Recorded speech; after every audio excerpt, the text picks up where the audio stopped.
It's been a long time since I played Stardew Valley.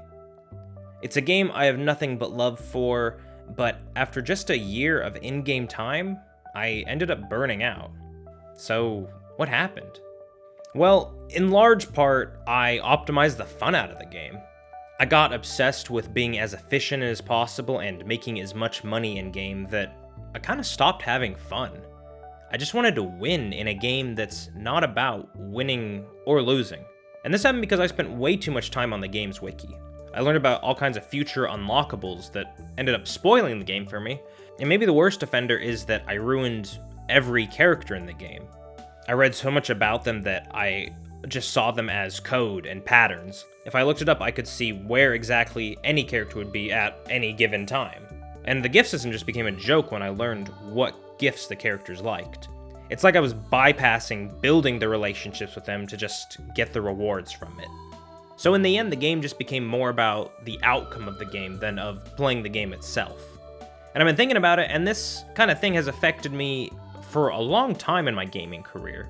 I can think all the way back to Harvest Moon: A Wonderful Life like 12 years ago, where I did these exact same things that I just said, down to pretty much all the details, except back then I used a GameFAQs guide. And this has even been going on modern day for me too. Even Outer Wilds, which is a game that I love, that might be one of my favorite games in the past decade, I ended up cheating on. I couldn't figure out a puzzle at the end of the game, and so I looked up a guide, and I kind of ruined the experience for myself.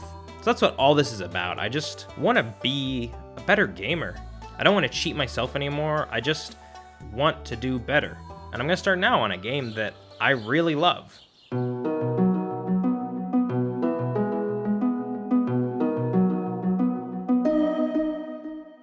The first thing that strikes me about revisiting Stardew Valley is that not all the content is available from the beginning. The vast majority of items and upgrades aren't even available to see yet, whole entire areas of the game aren't available to visit, and several mechanics aren't available to do from the beginning. And that's a good thing. The game just kind of drops you off at your overgrown farm and says, hey, this is yours now, do something with it. So you end up spending the first couple days just getting your bearings, pushing back the wilderness, and claiming a little spot of your property for your own. And when you run out of energy to do that, what do? You go talk to people and start to build relationships. And right as you start to get your bearings on that, then the game presents you with something new. You get a letter saying, hey, I want to teach you how to fish, come by my store, and I'll give you a free fishing rod. And there you go, there's access to a new mechanic.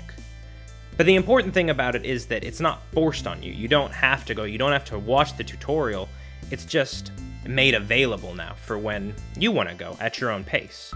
And I think that the community center is the best addition in this vein. The community center pushes you to more deeply explore the game's mechanics, and it does this by asking you to donate certain items, and then rewarding you for doing so. And then as you donate those items, you can start to access other categories of items to donate. And in this way, it's not too overbearing with too many things to do at once, but there's still room for growth. There's one category specifically that you're asked to give that I think is a great example of this: high quality crops. To have a chance at getting high quality crops, you have to use fertilizer. So you fertilize your land, you plant your turnips, and then a week later you reap the rewards, and you get a handful of golden turnips, and you sell the rest. So now you see a way to more efficiently farm and a way to make more money. Like, you know those golden turnips are going to be worth more than the regular ones, so after you do this, now you have the means of getting more money. And hey, you'll get rewarded for doing this. And pretty much this entire center works this way. It doesn't tell you explicitly how to do something, it just tells you what it wants, and maybe you just stumble upon it, or maybe you figure it out, and either way, that's rewarding. Speaking of rewarding, I think maybe the most rewarding part of this game for me now are the relationships with the characters. I feel like with a fresh set of eyes, I can really appreciate the characters for all being so unique and interesting, and all lovable in their own ways. Except for Shane, he's just kind of a turd. It's fun just talking to the characters and slowly getting to know them over the course of days and weeks. Like, you learn that Pierre is struggling to compete with his business, and he has to rely on the local economy, mostly you, to stay in business. I think my favorite event in this vein is concerning Linus, the local homeless man. There's an event with him where you catch him dumpster diving for food, and you can respond in a variety of ways, ranging from mean and belittling to sympathetic and compassionate.